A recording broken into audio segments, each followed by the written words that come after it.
everyone. Welcome to the Women's Association of Hilton Head Islands author series for 2020 for the August edition. I'm Robin Zimmerman and I'll serve as a moderator. We've got about 15 minutes before we begin promptly at 5 o'clock with our esteemed author, Dr. Kimmery Martin, with her book, The Antidote for Everything, that came out earlier this year. So really excited to talk with her. She's an ER physician turned novelist. She's just done a great job with this book, and so we're excited to talk with her. Just a few minutes. So as you're joining in, you know, we at WAHHI want to get to know you. We want to connect with you. We want to have a little fun before 5 o'clock when we officially get started. So I'd like to introduce my co-host, Janet Porter. Janet, good to see you once again.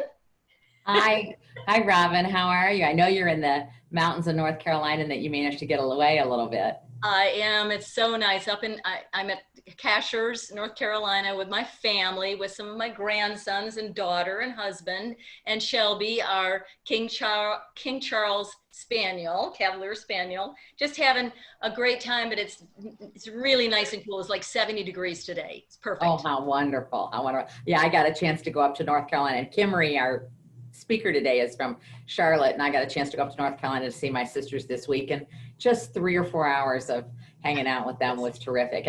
And we're pleased that people joined us today to hang out. Yes. So I know we want to start by doing some polls. So you want to tell us about that? All right. So what we like to do is, again, get to know you, connect with you. It's important that we stay connected during this tough time of the coronavirus. So we're just going to have a little fun. And Janet's going to put the first polling question up, which is, and this is anonymous, so no worries about your answers. But our first question, ladies, that is, again, you're signing on to our startup time of 5 o'clock. What do you miss most because of COVID-19? So is it being with friends, being with family, traveling, participating in sports and games, going to church or temple, or just going out to eat? So it takes just a few, seconds. So pick one of these. It could be several of those, but pick one. And Janet will give us our results in just a few seconds. But I know Robin, Robin, what people have to do is just put their cursor up by what they is most important. So if it's being with family, put your cursor on that and your vote will be recorded. And if it's going to church, put your cursor on that. So we'd love for everybody, and I can't see people aren't voting. So we want you guys to vote. We want to hear from you. As you're, again, coming into our webinar that officially begins at 5, we're just having a little fun for the next few minutes before we officially begin with Dr. Kimmery Martin, our esteemed author today. But go ahead and just click on one of those circles, and it could be more than one, but pick one. For me, I think it would be traveling. My husband and I were going to Alaska this summer, and we missed that trip. So we love to travel, and it's been hard. It's been hard, although I've enjoyed being home with the family and with my husband and our dog too. So ladies, go ahead and just sign on and be part of our poll.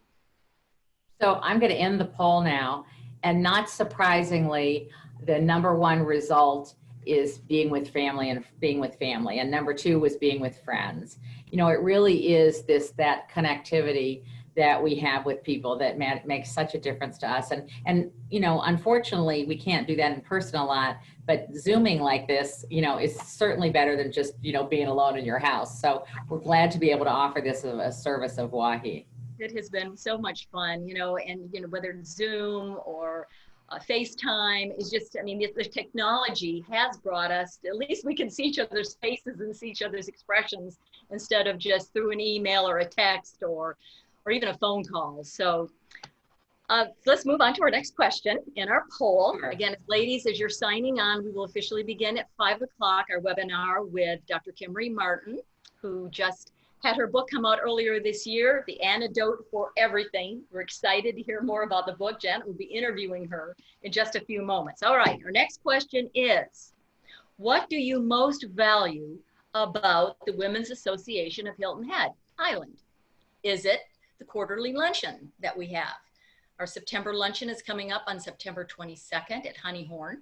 Could it be the book group that you might have been involved with, or a cooking group, or interest groups, or just what you love about WAHHI is meeting new people, or our community involvement. You know, we do so much for our community and outreach with money back and grants and scholarships and just friends. You know, that's what I've loved about WAHHI, is making new friends, or it could be other. So go ahead and just click on one of the circles. What do you most value about our organization, WAHHI?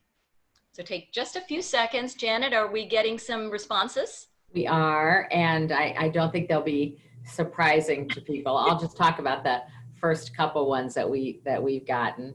So I'm going to end the poll now. Okay.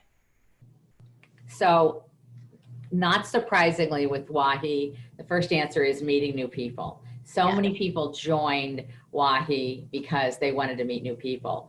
And then I think people didn't check book groups, which I would have thought maybe today's group might have been, because so many of the book groups are meeting in person. I mean, are meeting over Zoom or are meeting in person, socially distanced. I know my book group is meeting socially distanced, wearing masks, and it's just great to see everybody, you know. And then the other result, which was interesting, is the opportunity to be involved in the community involvement. People, I think, WAHHI gives you a feeling of being part of a community. And I think that, you know, feeds our soul. So it's not surprising that people miss that connection. I think that's one thing our greater community doesn't really know about WAHHI. They think maybe it's just about the fellowship and the networking and making friendships, but how much we do and give back to our community through scholarships and grants to the nonprofits. And we have a whole fundraising arm that really works, you know, diligently to give back through the years. And this is our 60th anniversary year. I forgot to mention that. Tamara Aber, of course, is our president. And of course, it's a very unique year because of COVID, but we're still going to work to be able to give back to our community this year. Well, it's interesting, Robin, because, you know, in a way, COVID makes for a lot of people, means they need WAHHI more than ever before because of the social isolation and that need to be connected to people, which sometimes we get just by, you know, being out and about with people, we're not getting now. So while we've heard some people say, I'm not going to participate in WAHHI again because I can't go to the quarterly lunches, you know, I think a lot of our members we've heard from have said that they aspire to be in WAHHI because of events like this that are giving them a sense of connectivity. And I think that is why this is our third author session, and they've been very successful. You know, we've had over 90 women that have wanted to connect, wanted to learn about these authors. And I mean, who knew, Janet, a year ago, I mean, we were going to do all these in person. I know. And here we're doing this through Zoom. And they've been, I think, again, people are yearning to see each other's face, have a meaningful conversation, but also have it be fun. Yes. Too. And, you know, I'm going to mention this during the webinar, but I want to say it now, which is that we're thinking about what we're going to do in 2021, because we'd love to have in-person events in 2021. But I think Linda Kennan, who's been terrific about connecting us with so many great authors, who's the co-chair with me of this, and I are working, but Linda will do the working to try to identify great authors and dates, and we're going to try to get things scheduled through, you know, early 2021, because we've had such a positive response and it's been so meaningful to people. We had, I think, something like 117 people sign up for our first author series and 116 last time. I think we're at 96 today. But now this is an event that's only available to WAHHI members. Yeah. The first couple events we said invite your family and friends, but this is one of the values you get out of your membership, is that you can participate in these. So we're very delighted that we have so many people here today, anxious to meet Kimmery Martin, who is going to be great. She's very funny, and she's written 2 great books, and I think everybody's going to really enjoy meeting her. And so, you know, Janet, we will begin promptly at 5 o'clock with our interview with Dr. Martin. So we're just kind of taking some time to get to know you through our polling. So we do have another poll question, which I think is kind of fun. What do you most recommend to your friends or your family to survive? How have you survived during the coronavirus? Which really, I was talking with some friends earlier today. I mean, everything started February, early March. You know, this has been what, 6 months that has been going on? So are you exercising? Are you trying to, again, doing FaceTime and Zooming with family and friends? Did you develop a daily routine to survive during this pandemic? Are you taking care of yourself? Are you, taking time to maybe just get extra rest and just, meditate and relax? Are you doing puzzles and games? Is that something that you've been doing to survive during this time? Or are you just reading more books or something else? So again, this is our poll number 3. Just select one of the suggestions or one of the options. And I think for me, I love to exercise. So I think that's one. I don't exercise maybe every day, but I try to at least 3 or 4 times a week. And that kind of keeps me energized and kind of clears my head and keeps me focused. So what are our results, Janet? So I'm going to end the poll now. Okay. The number one result, not surprisingly, advice people give is stay connected to family and friends. Right. So that, I think, again, that harkens back to our earlier question. And number 2 was read great books. Okay. Everybody's on the line is a not surprised, right? So of course, and actually when we were planning this event, we were thinking about what the options might be. And Kathy Reynolds was mentioning that she had seen, and Tamara had talked about how many people they had seen on Facebook who were doing puzzles. I mean, like the old fashion kind of puzzles, not puzzles like apps on your phone, but like, the ones that have pieces. Oh, yeah. 150 pieces, 350 pieces, 1,000 pieces. Right. It sits on, in the old days, it sat on, your card table in the corner, and, you'd walk by and put one piece in, and that was your accomplishment for the day. So, so those are the top friends. Stay connected to family and friends, read great books, and do puzzles and games. And I know this weekend I was with my sisters in North Carolina, and we loved playing Rummy Cub and Bananagrams and, other games. I mean, it's, I think people are going to games, not just on their phones, but the old-fashioned games. Old-fashioned board games. So since we've been up here in North Carolina, we played Sorry. We played Apples to Apples, I think, yesterday. That was kind of fun. That was different. I don't know that one. Yeah, that's, for the kid, for the grandsons. And then, of course, just good old card games. So yeah.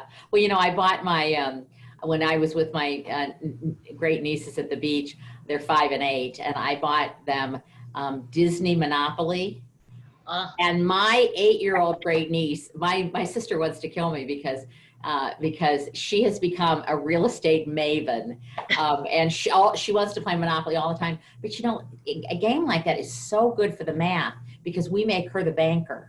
Oh yeah. So she's doing the math in her head, and she's doing 100 minus 80 20, and she's only 8 years old. And so so games can help you in so many ways, with vocabulary, with strategy. So it's great to be doing that, not just enjoying it, but actually for kids, it's so great to learn new things. Janet, we have about 2 minutes left. Do we want to go just see if we have any recommendations for books on the chat? Sure, that matters so much. Let's do that. All right, so there is a chat option either at the bottom of your laptop or maybe the top of your iPad. If you go and just click on chat, would you recommend a book that you've read, maybe during the coronavirus pandemic or just this year? So ladies, as we'll start again officially at 5 o'clock with this webinar, but if you want to just make some recommendations, just click on chat and write your recommendation of a book you've read that you really have loved and you'd like other people and other ladies to read, and then just press enter, and then that will come and we'll be able to see that. And so we're seeing some coming up. And I just want to say, Robin, I've just gotten from the chat, because we can all chat with each other, that Tamara's just indicated that there was a little bit of a snafu with the Zoom link, and for folks to log in, and she just sent an e-blast to everyone reminding them of the link. We are up to 31 participants now, but Kathy's asked in her link for people to add in what have you been reading. So please chat in what you've been reading. Remember, the chat is available to everyone. Everyone can see the chat. So I just saw The Woman in Cabin 10. I just finished that. Someone just said it's a mystery. Takes place on a cruise ship, but it's very, very good. Well, I just read Dewey Defeats Trump. which is about the 1948 election. And if you have not read it, it is the thing to read, because the 1948 election, one of the major issues was Russian interference in the election, 1948. Wow. One of the major issues was the age of the candidates. They were worried Truman was too old at 62. Well, that's way too old.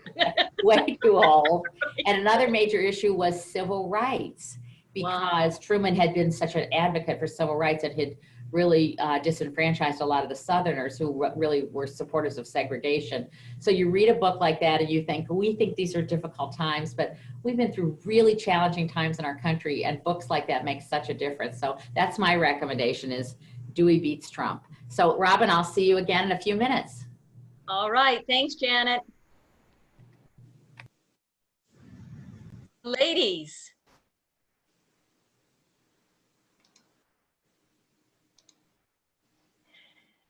Well, welcome everyone. Welcome to the Women's Association of Hilton Head Islands 2020 Author Series. I'm Robin Zimmerman. I'll serve as your moderator. This is our third session in our series. It is the August edition.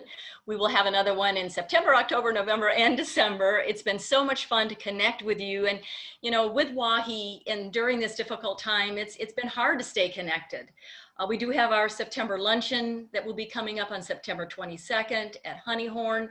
But we've really have fun with this particular technology, both on the author side, but also on the chef side. So our chef series has been going very well as well. So ladies, it's so good to have you, and we're so excited to meet in just a few moments our author, Dr. Kimmery Martin. She is the ER doctor turned novelist. This is her book, The Antidote for Everything. And this book came out earlier this year. It's very, very interesting. I have not finished it, but I have started it. And it's, you know, one of those books you just cannot put down. It's a lot of interesting characters, and I'm anxious for Janet Porter to talk with her in just a moment. I know ladies are still joining in for this webinar. So I do want to let you know that if you have never Zoomed before, you all can see us, the panelists, but we cannot see you. And we had someone say, you know, we wish that we could have more opportunity back and forth to chat. Well, you know, we have quite a few ladies that have signed up. So we do have an opportunity to get information from you and have your comments and your questions. And that is through the chat button. You see where the chat button is? It's an icon right down at the bottom of your laptop or your iPad. It could be the top. All you do is click on chat. You can ask a question of our author, Dr. Kimmery Martin, or you can make a comment, or if you're having a technical difficulty or you can't get on or you've lost the link, we have Kathy Reynolds, who is the chair of our communications team, who has done, as you know, over the last several years, an amazing job. So Kathy will be there to respond. She'll get your questions, your comments, your concerns to the appropriate panelists. So Kathy Reynolds is there waiting to answer any of your chat concerns. So with that, I'd like to introduce our president of the Women's Association of Hilton Head Island, Tamara Averett. She, of course, has done a yeoman's job this summer as we've been preparing for this year, and I really enjoyed getting to know Tamara, and it's been a lot of fun. But you work very hard. You've got a great leadership team, board, and council. So share with us a few words of encouragement and vision for 2021. Thanks so much, Robin, and welcome to everybody on the webinar today, as well as with Kimmery. We're so excited to hear from her in a minute. Maybe you're by yourself, maybe you're with a few friends watching together, maybe you're having an appropriate adult beverage at this time, but this is such a neat way to be able to connect and be together. And while we need to be socially distanced at this time, it doesn't mean that we need to be distant. And our author and chef series are really that opportunity to be connected in a fun and different way. So we hope that you're able to take advantage of that. A few thoughts of what's happening around WAHHI. First of all, we've hit 100 Diamond Anniversary members, and we're so appreciative of folks selecting that so that they have a donation to the WAHHI Charitable Fund, because that's really our presence in community giving through the year, as well as for our 60th anniversary gift. And we really appreciate you becoming a Diamond Anniversary member. Think forward about 30 days. At this time, we're going to be meeting for our next author series event, and we'll have weather turning a little bit cooler, and we will have already completed our first fall luncheon, which is the 60th anniversary kickoff with our picnic in the park at Coastal Discovery Museum. We've tried to really make this event happen in a number of different ways. What seems like a picnic in a park is kind of a hard event to produce because we've got folks able to be in person. We've just crossed through 100 registrants for an in-person event. We've got the ability for you to drop off and go. We've got your ability to do a to-go lunch and eat it at home and watch the Zoom of the presentation and program at that time. So whatever way that you want to participate, you're most comfortable, on-site, drop-in, it's your choice. And I think you're going to really enjoy the speakers with the League of Women Voters, President Tricia Montgomery. You know, we just celebrated 100th anniversary of the 19th Amendment. Whoop, whoop. Get out and vote. And I'm delighted that the League of Women Voters is going to be able to talk with us, as well as tennis great and author Stan Smith. Lots is going to happen that morning with the directory pickup, interest group signups, backpack buddies, farmers markets. So come with your friends. Want to give a special shout out to Kathy Bennett with Magic Time Literary Publicity, who is our awesome in-kind sponsor for this event, working and partnering with us to bring the author series vision to life. Many thanks to Kathy for making this possible and introducing us to great folks like Kimmery. Now it's my pleasure to turn it back over to Janet, who's going to introduce our key speaker. Remember to put your questions in the chat pod. Thanks so much. Thank you, Tamara, so much. And I wanted to point out a couple things. Kathy Reynolds is monitoring our chat, and she said, I thought it was great. She said, can you believe we're 60 years old? That's WAHHI. We all look so young. We do look great. And she also reminded you that if you're going to the lunch, and we have over 100 people who've signed up already, so if you want to come in person, you need to sign up because the limit's 125. And so we're getting close. I think we're at about 100. So if you're coming and you want your tennis shoes to be signed by Stan, make sure you bring them with you. So I wanted to, comment on a couple of things. And then I want to do a shout out too to those of you who signed up who are Diamond Anniversary members. So we want to get right to our speaker today. And I want to reiterate how thrilled we are for you to all be joining us, because this takes a team, it takes a village to put this on. And the village that's behind the scenes meets after every webinar and debriefs. How can we do it better? How can we meet our member needs better? So please let us know if there's anything more that we could be doing in these great author series that would enable you to really, further your love of reading. So I want to say that I'm absolutely thrilled to have the opportunity to talk with Kimmery Martin about her latest book, The Antidote for Everything. Her first book was called The Queen of Hearts, and I read that in anticipation. She's an incredible woman. She's an emergency room physician who was born and raised in the mountains of Eastern Kentucky. She completed her medical training at the University of Louisville and at Vanderbilt. She considers herself a lifelong literary nerd, like many of you do. And she loves to review books and interview authors. And I know from Kathy Bennett that she's working extensively with the Library Foundation in Charlotte, North Carolina, where she lives. She has a serious bio, and then she has a funny bio. So her funny bio says many things, including the fact that she's very busy raising a slew of perfect children, and we're going to ask her about that, exercising grudgingly, and cooking inventively. So maybe all of you can relate to that too. So she does live in Charlotte with her husband and 3 children, and she's going to be joining us today. So Kimmery, welcome to WAHHI. We're thrilled to have you. Thank you so much. I'm delighted to be with y'all. So before we start, you have to just explain to us how you manage being an emergency room physician, having 3 kids, and also writing best-selling books. Tell us how that works. So that is the second most common question I'm asked is, how do you fit it all in? And I usually answer by saying I fit it in pretty badly. There's this perception of women being super women and doing all the mom things and all the career things and all the household things. And it never happens smoothly, right? Or maybe it does for some people. but it never did for me. So I wound up really making a lot of sacrifices when I got interested in my writing career. And eventually the writing career became so dominant in my life that I had to put my emergency medicine career a little bit on hold. I very serendipitously was offered a job in downtown Charlotte, which is all big skyscrapers that are banks, right?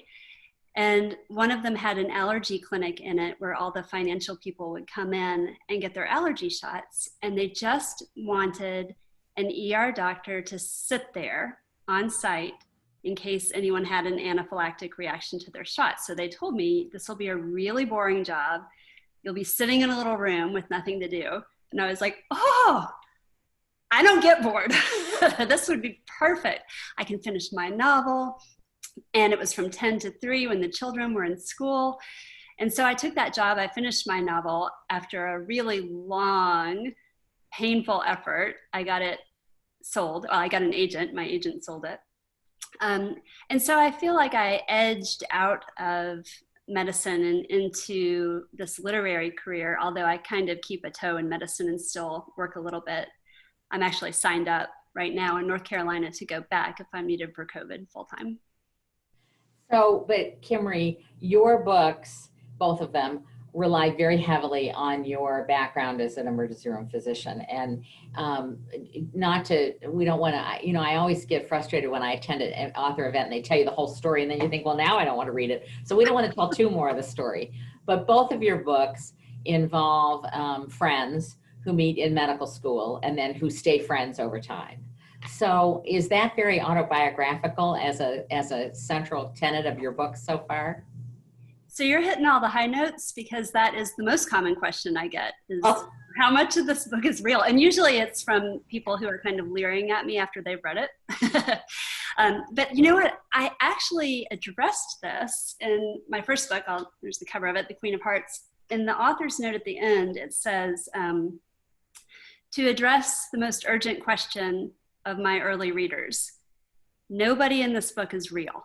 Well, maybe one character was a tiny bit inspired by a real person, but as of today, this person is a 40-pound illiterate, so any fallout should be in the distant future. Now that character in The Queen of Hearts was based on my 3-year-old daughter at the time. And then I wrote, along the same lines, if you are one of those people who insist that all fiction is autobiographical, please skip chapters 9, 14, and 18. Also skip these chapters if you are my mother. That was my non-serious answer to that question. But in truth, as I'm sure you know, because you are avid readers, a lot of fiction is somewhat autobiographical, and particularly debut fiction is somewhat autobiographical. In my case, it was a little bit. I had to learn how to write a book at the same time that I was writing the book. And so I didn't really stray too far afield from my own knowledge. I put the characters into scenes and circumstances that I knew to be realistic. I set the first book in 2 cities that I'd lived in, Louisville and Charlotte. And then the second book is set in Charleston, which I visited a lot. So I think there are elements of me in some of the main characters of the book, but also, you pull in a little bit from people and you pull in a little bit from things you've seen, and then some of it is just straight up fiction. So talk about, you mentioned earlier, Kimmery, that you were busy raising kids, being an emergency room physician, but you were really drawn to writing. And so talk a little bit about where that comes from, that desire. Is it a desire to be creative? Is it that you really had a story you wanted to tell? Talk about how that came to you. Well, I think if I have one regret in life, it's really that I have one life. There are so many things I would love to try. But probably the greatest passion in my life outside of medicine and my family has been literature, has been reading. You mentioned that I'm a devoted reader. I always describe myself as an obsessive, fanatical reader. And I like to tell this story when I was tiny. I was growing up in the mountains in eastern Kentucky, and my mother would take me to the closest town to where we lived every week with a red wagon. And we would literally fill up my little red wagon with books from the children's library at Berea College, the town close to me called Berea. And I would read, 100 books a week probably as a little kid.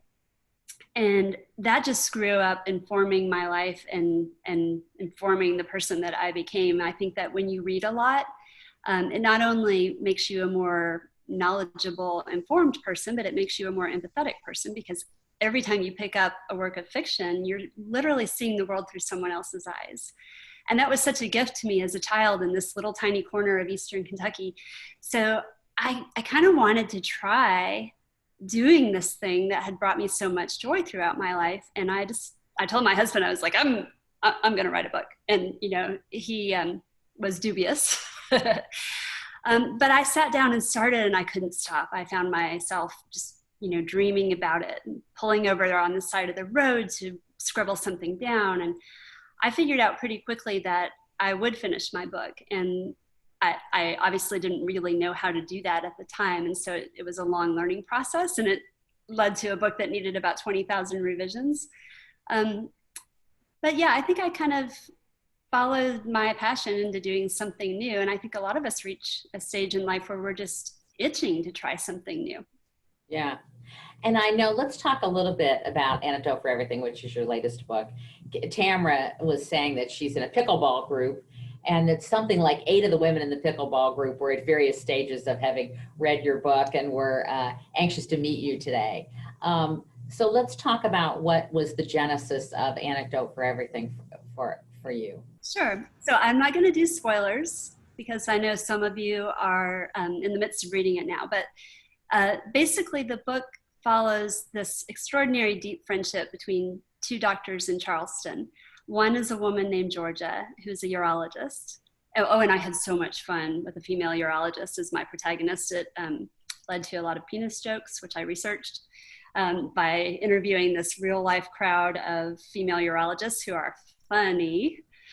So Georgia is the main character. She's the protagonist. And then her closest friend is a man named Jonah, who is a family medicine doctor. And they both practice in this privately owned clinic outside Charleston. And the story opens and they realize that something kind of strange is going on in Jonah's medical practice, which is that his patients are not showing up.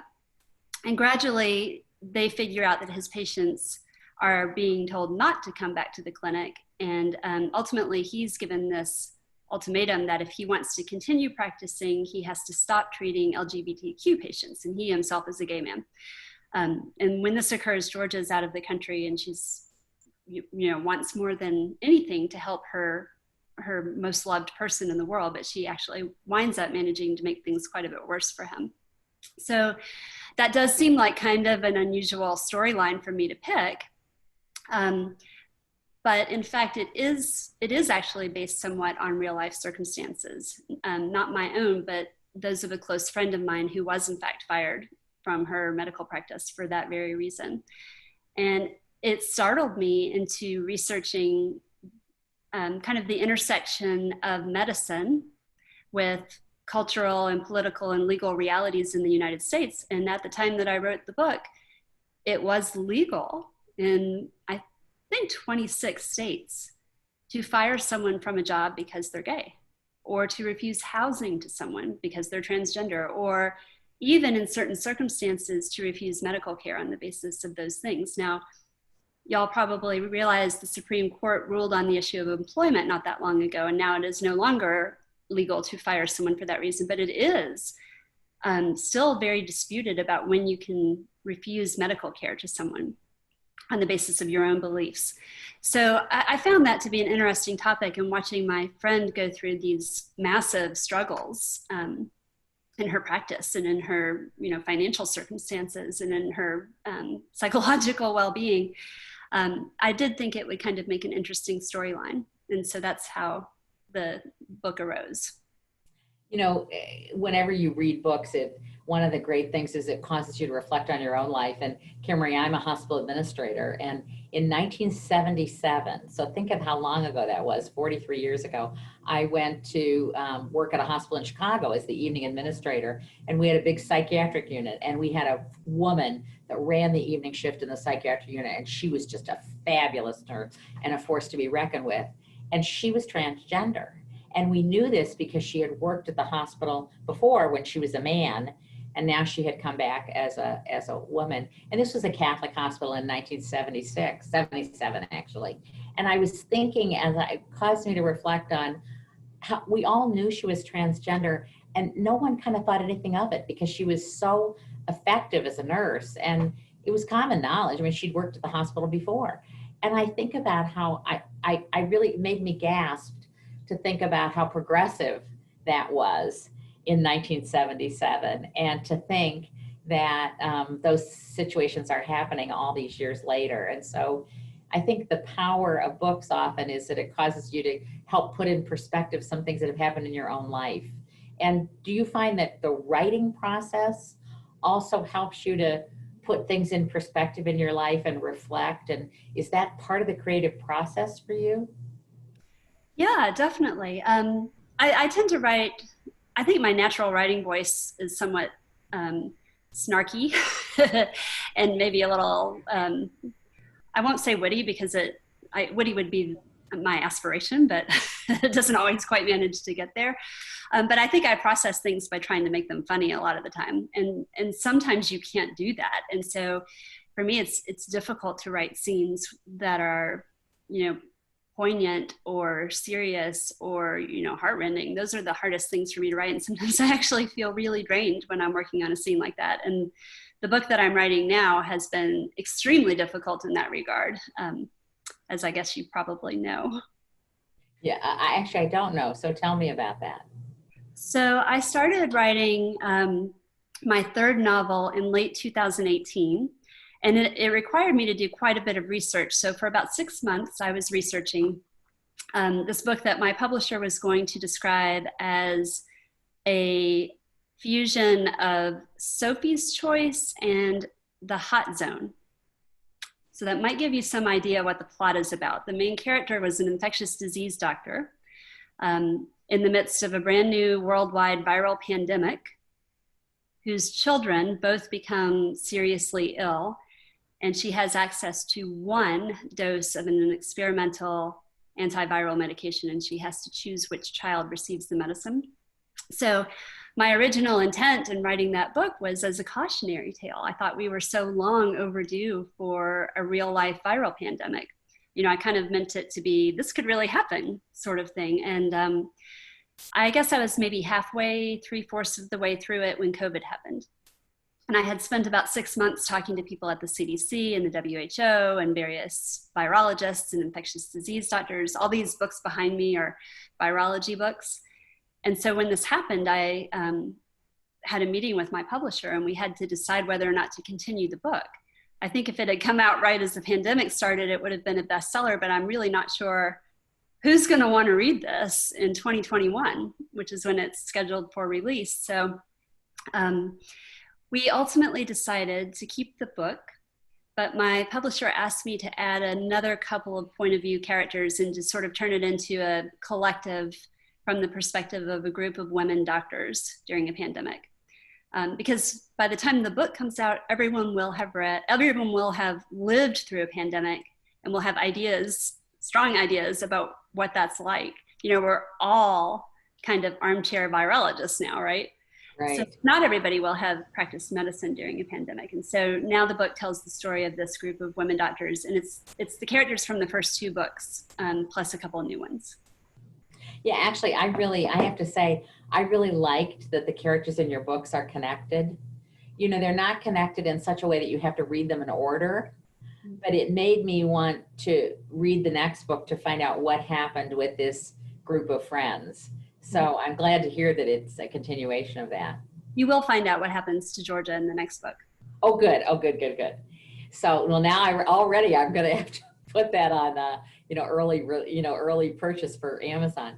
So let's talk about another major theme of this book, which you alluded to, which is the ethical challenges we face at work, right? So the book involves an ethical choice that relates to the delivery of medical care. But were you thinking that that dilemma of the ethics at work was going to be a major theme in general? Because I think reading the book, it's narrow to think, oh, this is an example of a doctor facing an ethical choice about delivery of care, when most of us who have jobs face that every day. Well, that's a really good point. Yeah, I think you're exactly right in pointing that out. For me, probably the bigger challenge for me in writing this book is, I was writing a book about a group that's historically been marginalized when I'm not a part of that group. And that's a challenging and difficult thing to do, and sometimes shouldn't be done. So I had to make a decision about whether or not to do that. And I ultimately decided that because I have a very vested interest in the delivery of medical care, that I could focus on, an ally of this community in the medical profession. And I decided for that reason not to show the point of view of the character of Jonah. He's a major character, but you don't see things from his perspective. Because that's really not my story to tell. I did have a number of what's called sensitivity readers, people within a community who read the material for you to give you feedback. But I did very much want to focus on the ethics of how we make decisions in our work lives and in our personal lives as well. I think that's a fascinating subject, and we live in a time right now where it's often overlooked, where ethics and integrity are not a primary focus of our decision making in a lot of ways at the moment. And so that was very important to me when I wrote it. I just interviewed someone for a position. I work at the hospice here as on the board, and the person had a gap in their employment, and he began to describe in the interview process, and this just happened in the last week, an ethical dilemma he had related to the way this not-for-profit was spending their money, and calling it to the attention of the board, and the board not liking that he had done that. And so I think that really is kind of a universal theme that people can relate to. And actually, it sounds interesting that has your next book been named yet? Has been titled? No, can y'all help me with that? I'm so bad at thinking of titles. Well, how does that work with the publicist? Do they tell you? I thought that literary agents and publicists usually gave you suggestions of what you should name your book. I actually have kind of a funny story about this. So the first book, The Queen of Hearts, to answer your question quickly, no. Authors with traditional publishers, the big five, do not get to pick their titles, and they don't get to pick their covers either. And you can imagine how devastating that is to an author if they hate their cover. Yeah. So I originally titled The Queen of Hearts was called Trauma Queen, because one of the main characters is a trauma surgeon and the other is a cardiologist, so hence the title. And they changed it to Queen of Hearts, which I like. I thought they did a phenomenal job on the cover. I asked for a vintage drawing of an anatomic heart, and you can kind of see that underneath all the flowers. So the publisher thought a naked heart would gross people out, so they had the graphic designer cover it in this mixture of flowers that was supposed to be celebratory and funereal and illustrate the circle of life in a medical practice. And she put some birds and bees in there. I don't know if you can see that. Yeah. And it's gorgeous. It turned out to be this beautiful piece of art, I thought, and people on Instagram loved it, and we did a big cover reveal. And then I was in New York, and my editor told me that we had to change the cover because a certain buyer of fiction for a big national bookstore chain didn't like it. So they changed the cover to something else, and it was this field of flowers with a prescription pad floating in the breeze, and in red cursive that said The Queen of Hearts. And I hated it, but what could I do, Then it turned out she didn't like that cover either, and so we wound up going back to the original one. And it was so successful, cover-wise, on all the best cover lists of 2018 that they told me they wanted to continue this concept of having the cover art reflect the medical specialty of the protagonist. And I said, my next book's about a urologist, right? I couldn't wait to see what they came up with. And I think, they did a fantastic job. This is very edgy, artistic cover, but I was making all sorts of inappropriate suggestions that got shot down for that. So it's probably a good thing I'm not in charge of the title or the cover. So we take questions from the audience, you know, Kimmery, and I want to remind people that all you have to do is chat in any comments you have, and we'll try to answer them. So we have somebody who was wowing over the fact that you would read 100 books a week, and what a gift, and commenting on what a gift that was from your mom to instill in you that love of reading, and wanted to know what your favorite book was from childhood, if you had one. For sure, it was Eloise. I read that book 100, 200 times probably. I was fascinated with the concept of this little girl in New York City who appeared to have complete autonomy, living in the plaza with her turtle and her dog and her nanny and all the shenanigans she got up to. I completely saw myself as that little girl, even though I lived in a holler. So I loved that book. Yes. And some people have commented on, also Alice Schulte commented on, wanted to say thank you for being sensitive and culturally competent regarding the LGBTQ community. And you mentioned earlier sensitivity readers. I've interviewed a lot of authors. I've never heard about that. Talk about that for a minute. Yeah, so I think I had 6. Most of them were gay men. And in fact, one of them wound up becoming such an incredibly close friend to me. And it was all kinds of ironic because he's very, very much like the character of Jonah in The Antidote for Everything. In fact, you can read an interview with him on my website if you're curious about the process of sensitivity readers. But yeah, they read the book and they kind of evaluate it for its accuracy and for its portrayal of members of their community. You know, it'd be very easy to make a stupid mistake. In fact, I had a really dumb mistake about Grindr, which is a app that gay men use to meet other men, and I didn't want to go on it, like, you know, investigate it too much. So he handled that sort of stuff for me so that I didn't get it wrong. But mainly, it's to make sure that, again, that you're not misrepresenting a community of which you are not a part. And there's a lot of discussion right now in the literary world about when it is and isn't appropriate to write about a character who's very different from you. And authors have strong opinions about that. Yeah. And do you find that you like the researching a community that you know nothing about? I mean, you said you were very, very aware and sensitive of the fact that you couldn't really know what that felt like to be marginalized. And so did you talk about how that came to you, that you wanted to write, and the research you had to do? Well, a lot of it was almost like crowdsourcing. So actually, I had to do quite a bit of research for the character who was a urologist, because I am not a urologist. My only knowledge of urology pertains to emergency urology. So I'm lucky enough to be in a lot of online groups of female physicians. There's this big online group called Physician Mothers Group, and there's, I think, 80,000 of us across the world in every possible specialty. And so I can go to this group and say, hey, I need help from a urologist. I need help from a neurologist. I need help from a, whatever specialty it is that I'm writing about. It was a little bit harder to find sensitivity readers, but I mainly did that through my author network. So, I'd put the word out in other author groups and say, hey, I'm looking for a sensitivity reader. Does anybody want to recommend one? Can anybody be one?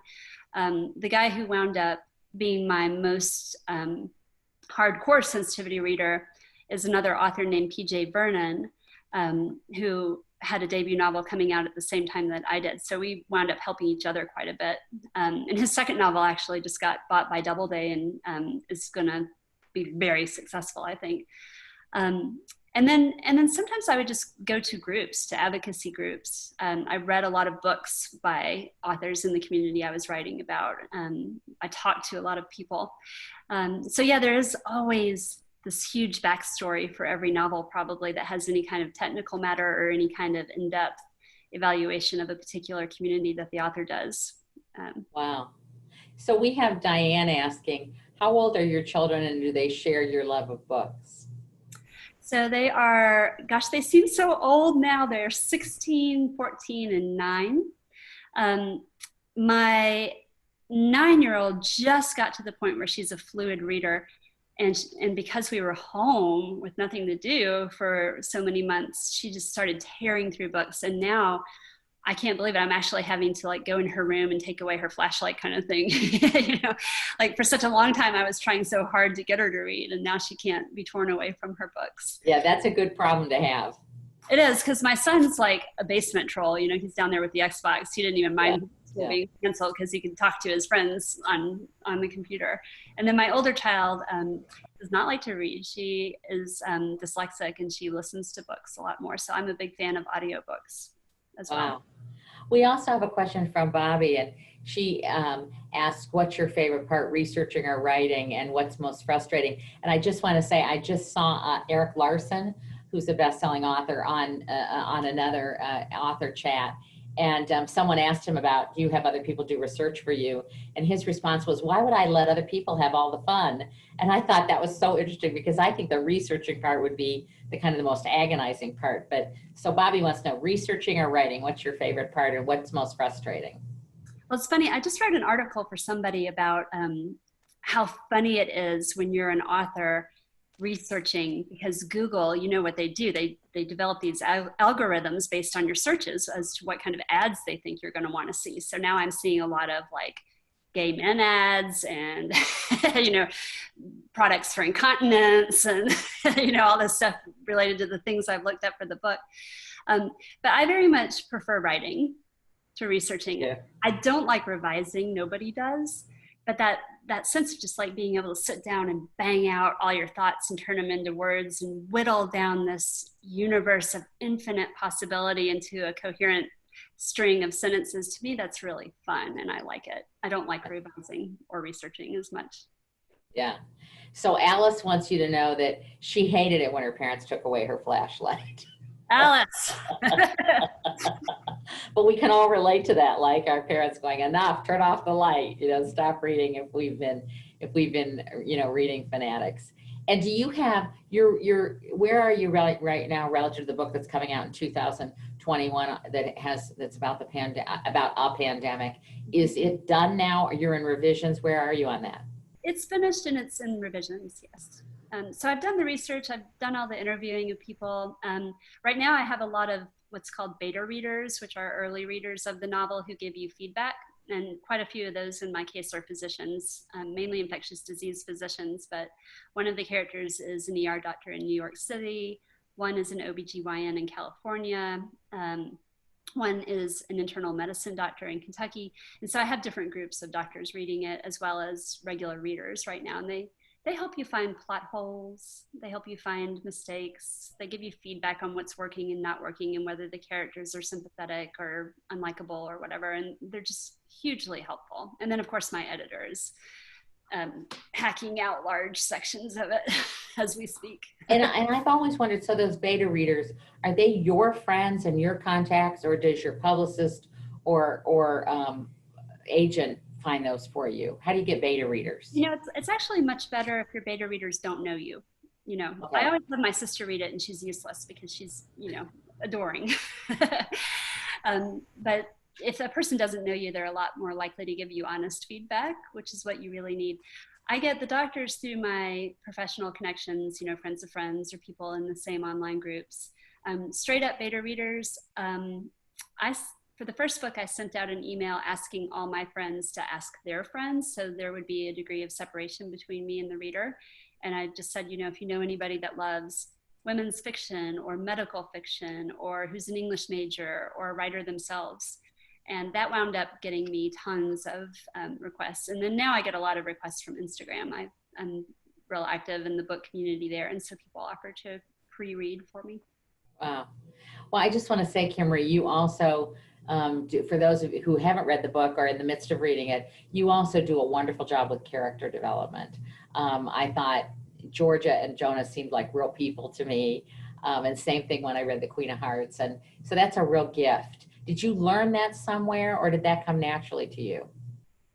That part of writing was easier for me. I like dialogue. I like developing characters. I like getting inside people's heads. The much harder part for me is plotting. And you know, authors, I bet you guys have heard this before, but authors tend to divide themselves into these two groups. You're a plotter, where you outline and you structure your book ahead of time, or you're a pantser, a seat of your pants person who just sits down and spews it out like vomit and then has to go back later and make it work. And that's definitely the kind of writer I am. So I really spend a lot of time thinking about the characters and how they would sound and what they would think and what their backgrounds are and what they say. I like writing dialogue. But yeah, as to what actually happens in what order, that's a lot more difficult for me.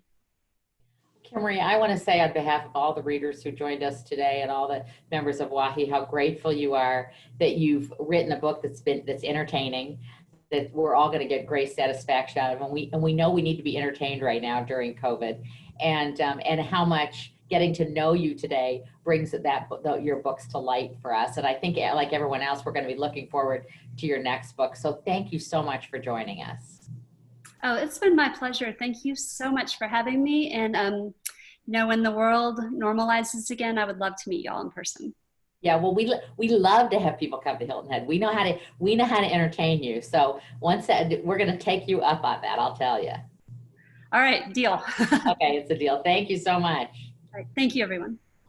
And now what I want to do is turn this back over to Tamara Everett. And Tamara is going to talk about Everett, and she's going to talk about our upcoming webinars and give you a little more coverage of, you know, features to come. So welcome, Tamara. Thank you, Robin. And now I need to go get a drink, Tamara. Thank you, Janet. Thank you, Kimberly. Kimmery, thanks for everybody being on the call today. We really appreciate Kimmery's time and all of the questions that you guys shared on the chat pod. Thank you. We have many other ones that are coming up this fall. We've got Karen White coming in September, All the Ways We Say Goodbye. October, we have John Cribb, and he's going to be talking about his new book, Old Abe, a novel about Abraham Lincoln. November, we have Susan Messner and The Last Year of the War. And then finally, we're going to wrap up in December with Susan Zarenda and Bells for Eli. So all of these are at the 5 o'clock hour, so you can have your appropriate drink and enjoy by yourself or with a small group of friends, however you may be watching. You should have received a email in your email queue with asking for some feedback, and we so much would appreciate you giving a couple thoughts about how today went for you. And if you're interested in becoming a book club leader, please raise your hand and get in touch with Betty Hamilton. She's our president-elect, and she's running interest groups this year.